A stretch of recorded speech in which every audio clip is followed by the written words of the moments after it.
et merci à vous de nous rejoindre pour les perspectives quotidiennes du marché de ce mardi. Aujourd'hui me rejoint Fernande de la salle des marchés pour nous donner toutes les dernières informations.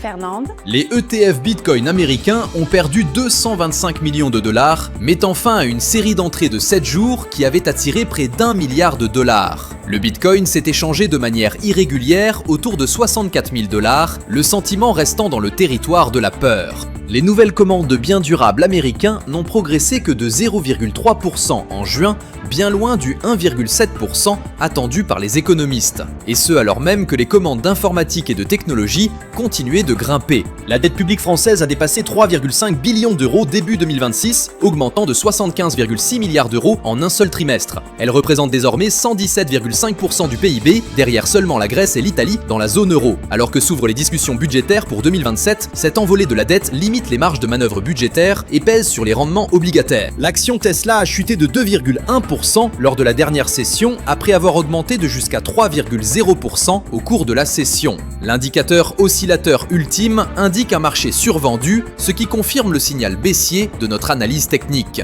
La paire euro-dollar s'est échangée latéralement lors de la dernière session. Le signal haussier de l'indicateur ROC est conforme à l'analyse technique globale. La paire livre sterling-dollar s'est échangée latéralement lors de la dernière session. Le signal haussier de l'indicateur MACD est conforme à l'analyse technique globale. Le cours de dollar australien-dollar est resté largement inchangé lors de la dernière session. L'indicateur ROC donne un signal baissier. Le calendrier des prochains jours est varié. Certaines annonces pourraient être des moteurs de prix, alors que d'autres confirment des tendances sous-jacentes. Approfondissez l'analyse si l'un des indicateurs dépasse largement les attentes. Une telle divergence peut signaler un changement de paradigme économique. Nous espérons que vous avez apprécié les perspectives quotidiennes du marché de ce mardi. Nous souhaitons à chacun d'entre vous une journée de trading productive. Reconnectez-vous demain matin pour entendre les dernières nouvelles et les événements des marchés financiers.